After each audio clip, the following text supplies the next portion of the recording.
우리의 눅눅해진 마음 위에 주님께서 은총의 빛을 비춰주시기를 바랍니다. 오늘 시원 찬양대의 찬양이 그렇게 다가와서 참 고맙습니다. 우리나라, 우리 민족이 어둠에 빠졌을 때 주님은 우리를 어둠에서 건져주셨습니다. 우리에게 비춰주신 빛이 이 나라 이 민족에서 다시 꺼지는 일이 일어나지 않게 되기를 바랍니다. 우리들의 생각을 뛰어넘는 많은 비가 내렸습니다. 여러분들 별 어려움이 없으신지 모르겠습니다. 걱정이 돼서 우리 교역자들에게 교우들의 형편을 좀 한번 살펴보라고 부탁을 했습니다.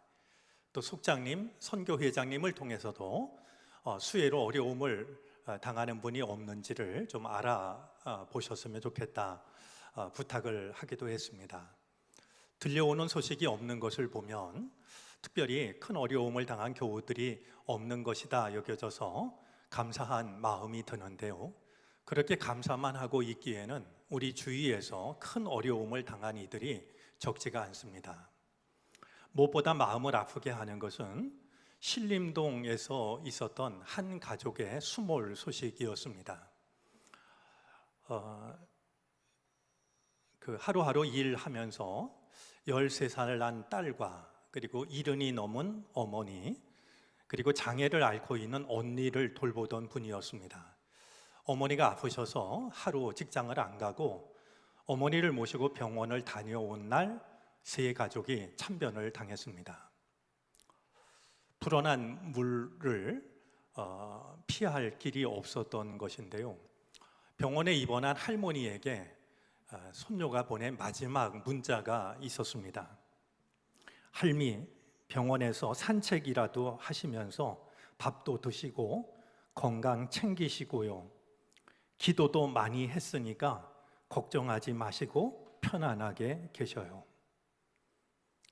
소녀는 할머니에게 평안하게 계시라고 했지만 그 하루를 넘기지 못한 채 이 땅을 떠나고 말았습니다. 딸이 다급한 상황에서 병원에 입원한 어머니에게 전화를 걸어서 어머니에게 했던 마지막 통화는 엄마 문이 안 열려 라는 말이었다고 합니다. 더 말을 이을 새가 없었던 것인데요. 열려져 있던 문이 차오르는 물에 닫히게 되었고 아무리 문을 열려고 해도 수압 때문에 문을 열 수가 없었던 것이었습니다. 이런 아픔 앞에서 몇몇 사람들이 보인 언행은 참으로 받아들일 수가 없는 그런 일들이었습니다. 실망, 분노라는 말에도 다 담기 어려운 감정이 마구 뒤섞입니다. 밀란 쿤데라의 소설 제목처럼 참을 수 없는 존재의 가벼움이라는 말이 절로 떠오르는 그런 상황이었습니다. 그런 언행들이 한두 가지가 아니지만 아마 그 정점은 수해 복구 현장을 찾아서 솔직히 비가 왔으면 좋겠다고 사진 잘 나오게 라는 정말 자기의 속내를 드러냈던 한 정치가의 말이 아닌가 생각이 됩니다. 어쩌면 그들은 입으로는 국민을 위한다고 하지만 우리들을 표를 얻는 도구로 여기고 있는 게 아닌가 하는 생각도 듭니다. 옛 말에도 귀이망천자 불구라고 했습니다. 귀한 자리에 올랐을 때 내가 얼마나 비천한 존재였던가를 잊어버리면 그 자리가 오래 갈 수 없다라는 말입니다. 이제 이 나라, 이 민족이 올바른 하나님께서 원하시는 정말 정의와 공의가 강물처럼 흘러가는 나라가 될 수 있도록 어느 때보다도 깨어 기도해야 될 때라고 여겨집니다. 빈말을 하는 것 같아서 조심스럽지만 아픔과 슬픔을 겪고 있는 우리의 이웃들에게 주님의 위로가 함께 하시기를 바랍니다. 이번에 내린 비를 두고서 110년 만에 기록적인 폭우라고 말합니다. 이번 주 또 비가 올 거라고 예보도 되고 있습니다. 미국의 사막 지역인 데스밸리에 비가 내렸는데 그 비를 두고서는 천년에 한 번 내리는 비라고 말합니다. 우리가 말로만 이야기를 해왔던 기후위기, 기후재앙이 우리 코앞까지 닥쳐온 게 아닌가 하는 생각을 떨칠 수가 없습니다. 아마 우리가 기록이라고 말하고 있는 이 놀라운 수치는 갈수록 더 늘어나게 될 거고요. 이미 늦은 것인지도 모르지만 지금도 우리가 알아차리지 못하면 이걸 만회할 기회가 우리에게는 전혀 없는, 이 땅에서 살아갈 자격을 잃어버리게 되는 게 아닐까. 우리가 우리들의 자녀들을 사랑한다고 하면서 자녀들이 살 수 없는 세상을 만들어내고 있는 것이 아닌가 하는 생각을 하게 됩니다. 주님께서 우리 모두를, 그리고 이 땅을 긍휼히 여겨 주시기를 바랍니다. 좀 마음을 추스릴 겸 이야기 하나 하도록 하겠습니다. 많은 사람들로부터 존경을 받는 한 스승이 있었는데요, 어느 날 하나님께서 그를 찾아오십니다. 그리고 그에게 의견을 구하셨습니다. 내가 사람들하고 숨바꼭질을 하고 싶은데 내가 어디에 숨으면 사람들이 찾지 못하겠느냐.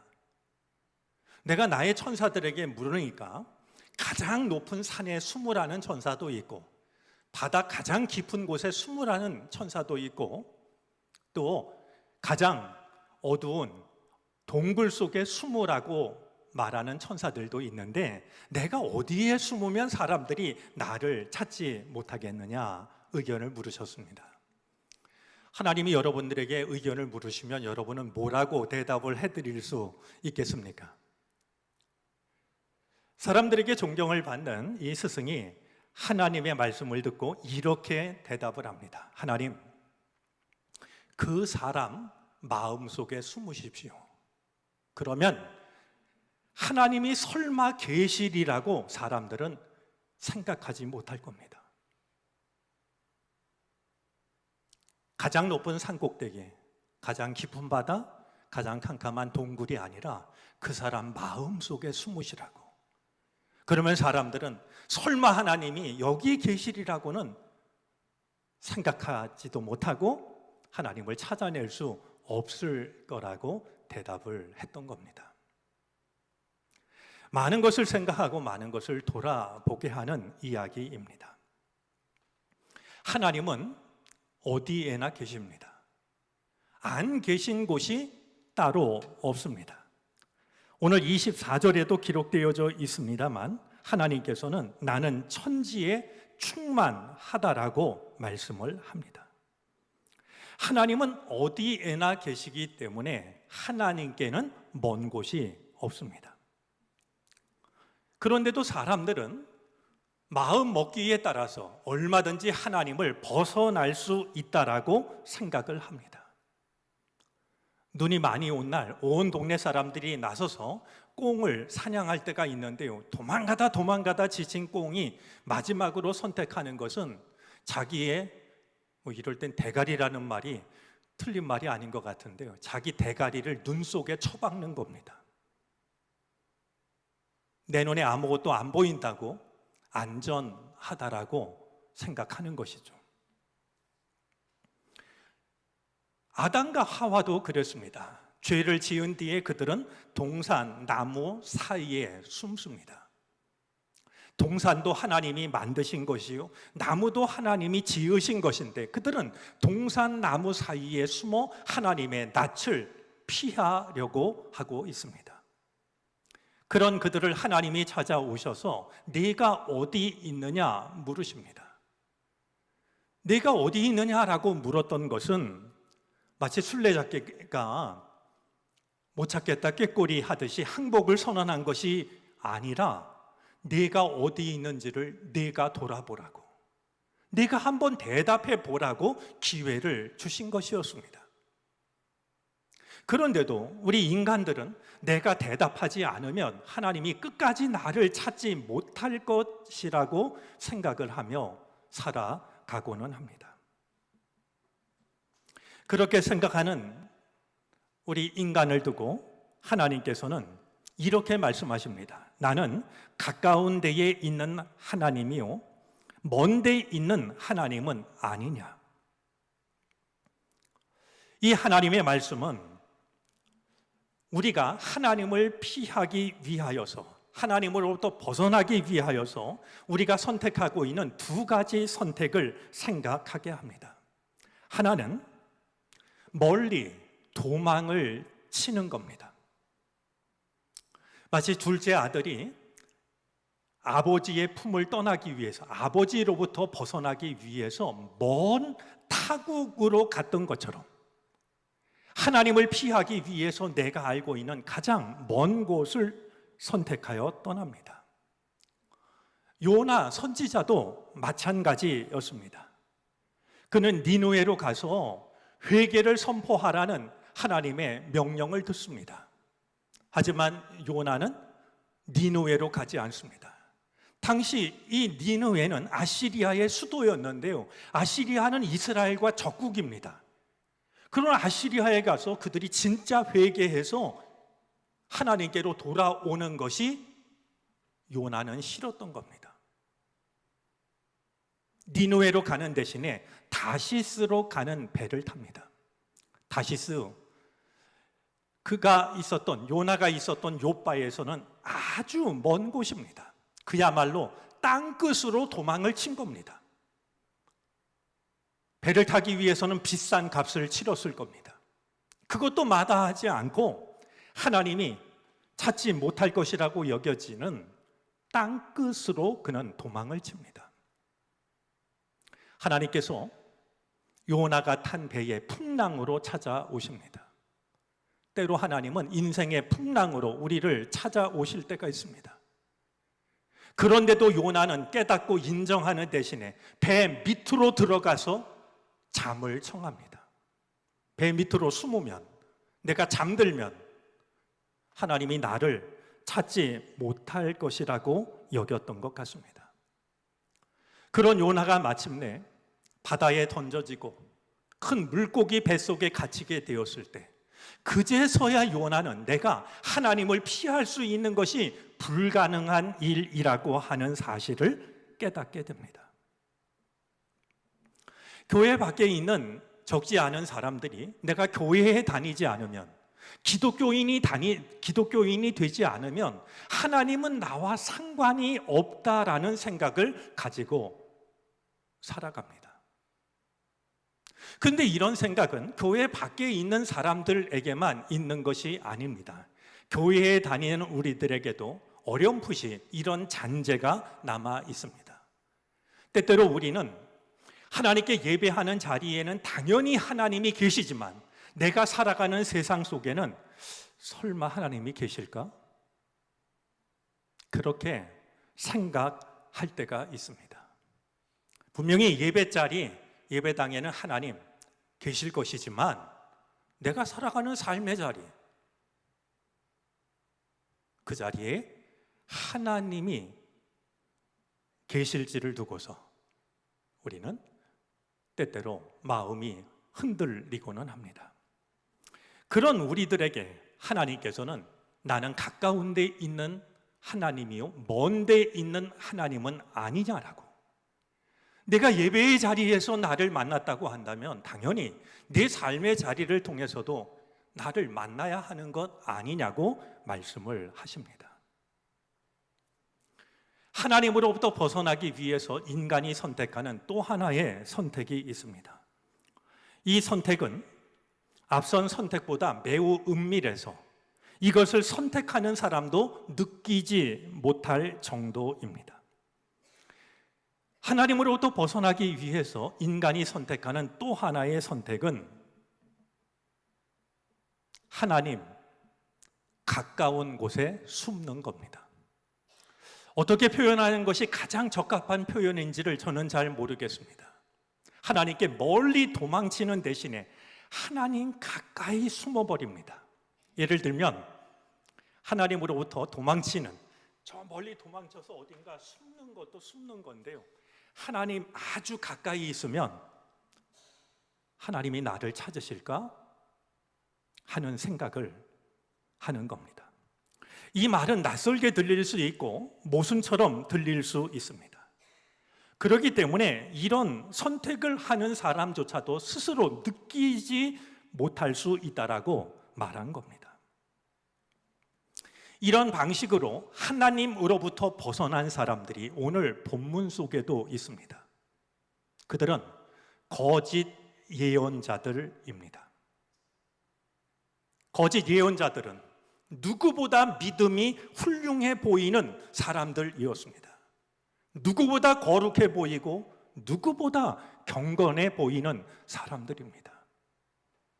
그들은 꿈에 하나님의 계시를 보았다고 이야기를 하고 하나님께서 나에게 이런 예언의 말씀을 주셨다라고 사람들에게 이야기를 합니다. 사람들이 볼 때 그들의 모습이 어떻게 보였겠습니까? 이렇게 영적으로 훌륭한 분이 있구나. 이렇게 거룩한 분이 있다니. 이런 영적 능력을 가진 사람이 있다니. 사람들은 감탄했을 겁니다. 그리고 그들을 존경하고 따랐겠죠. 하지만 하나님께서는 그들을 두고서 나의 이름을 팔아 거짓말을 하는 사람들이라고 말씀합니다. 자기들의 마음에서 꾸며낸 환상을 마치 하나님이 보여주신 것처럼 거짓말로 바꾸고 있는 사람들이었습니다. 그들은 서로 꿈 이야기를 하면서 백성들로 하여금 하나님의 이름을 잊어버리도록, 하나님의 거룩하심으로부터 멀어지도록, 눈멀도록 계략을 꾸미고 있을 뿐입니다. 사람들이 볼 때는 하나님과 가장 가까이 있는 사람들처럼 보였지만 하나님이 보실 때는 하나님과 아무런 상관이 없는 사람들이었습니다. 사람들이 볼 때는 거룩한 능력을 가진 것처럼 보였지만 하나님이 보실 때는 거짓말쟁이에 불과했습니다. 사람들이 볼 때 그들은 오늘 말씀대로 하자면 아주 좋은 알곡처럼 보였지만 하나님이 보실 때 그들은 쭉정이였을 뿐인 것입니다. 이런 사람들은 예수님 당시에도 있었습니다.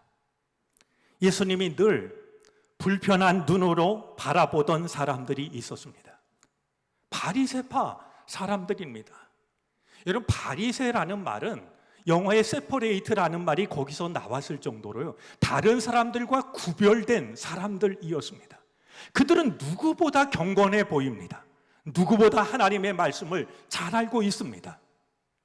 그런데 그들은 이만하면 됐다라는 마음으로 자신의 부족함을 더 이상 돌아보려고 하지 않았습니다. 하나님 앞에서 나 자신을 바로 잡는 대신에 다른 사람들을 비난하는 일에 급급했습니다. 사람들이 볼 때는 그들이 꽤 훌륭한 신앙인처럼 보였을지 몰라도 예수님 눈에는 그들이 회칠한 무덤과 다를 게 없었습니다. 속에는 시체가 썩어가는 더러움이 있는데 그것을 회칠로 드러나지 않게 합니다. 사람들 눈에 보이는 것은 예쁘게 칠해진 회칠이어서 그들의 믿음과 그들의 경건을 칭찬했을지 몰라도 주님께서는 그들 안에 감추어져 있는 시체가 썩는 더러움이 보였던 겁니다. 우리가 하나님으로부터 벗어나는 길에는 하나님으로부터 멀리 도망을 치는 일만 있는 것이 아닙니다. 하나님께 가까이 숨어버리는 것도 하나님으로부터의 도피입니다. 널 멀리 도망치지 않았다라고 안도할 것이 아니라 내가 오늘 하나님 앞에서 하나님과 가까운 곳에서 하나님으로부터 숨고 숨어버린 삶을 살아가는 것은 아닌지를 우리는 돌아볼 수 있어야 됩니다. 하나님은 먼 데 있는 하나님만 아니라 가까운 곳에 있는 하나님이기도 하시기 때문입니다. 때로는 멀리 도망을 치므로, 때로는 가까운 곳에 숨음으로 하나님으로부터 벗어나기 쉬운 우리들을 두고서 오늘 본문 속에 하나님은 매우 중요한 말씀을 하십니다. 마지막 본문이었는데요, 29절입니다. 29절을 새번역 성경은 이렇게 옮겼습니다. 내 말은 맹렬하게 타는 불이다. 바위를 부수는 망치다.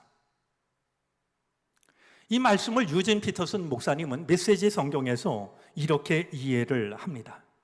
나의 메시지는 불 같지 않느냐? 하나님의 포고다. 바위를 깨부수는 거대한 쇠망치 같지 않느냐? 우리가 아무리 거짓으로 내 마음을 가려도, 우리가 아무리 우리의 말로 나를 숨기려고 해도 하나님은 그 모든 거짓을 단번에 불태우시는 맹렬히 타는 불로 우리를 찾아오십니다. 우리가 아무리 거짓 경건으로 나를 숨기고 나를 감춰도 하나님은 바위를 깨트리는 쇠망치로 우리를 찾아오셔서 우리의 마음을 드러내십니다. 히브리서 기자도 같은 말씀을 우리에게 전합니다. 히브리서 4장 12절 새번역 성경입니다.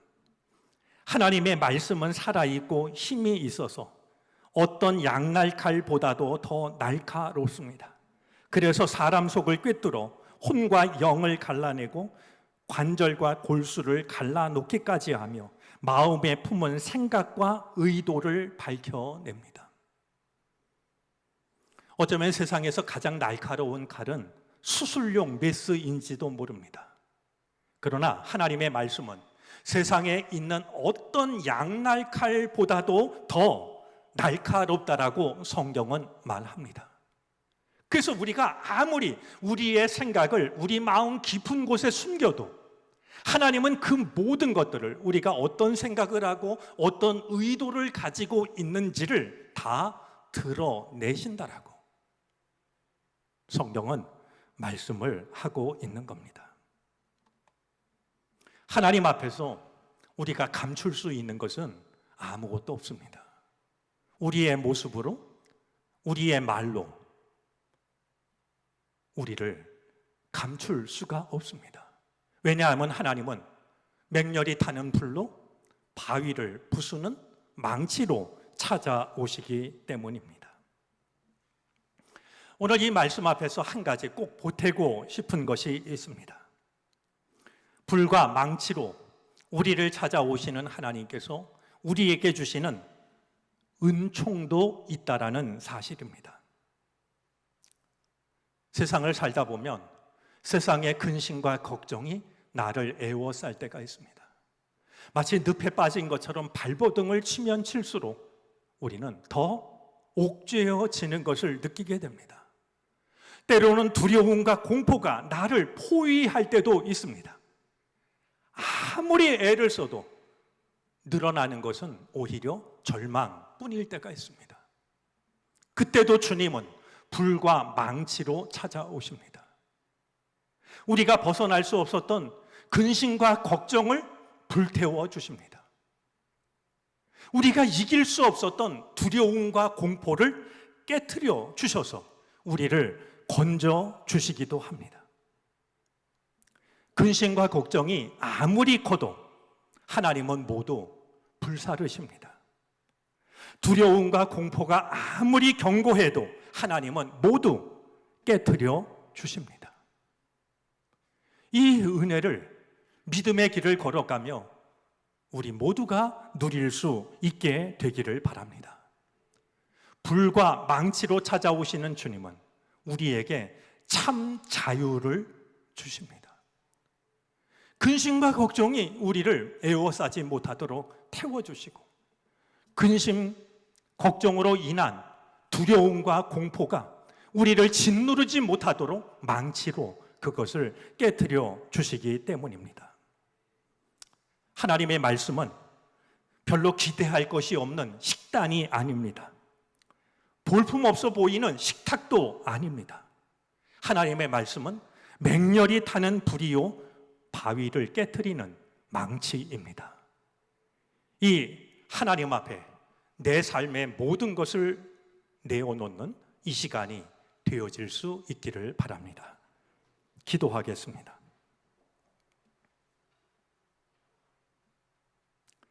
그동안 내게 하나님의 말씀이 어떤 의미였는지를 돌아봅니다. 기대할 것 없는 식단, 볼품없어 보이는 식탁처럼 여겼다면 바로 잡도록 하겠습니다. 하나님의 말씀은 맹렬히 타는 불이요 바위를 깨트리는 거대한 망치입니다. 거짓을 태우고 교만을 깨트려 주옵소서. 근심을 태우고 두려움을 깨트려 주옵소서. 말씀이 육신이 되어 우리를 찾아오신 주 예수 그리스도의 이름으로 기도를 드립니다. 아멘.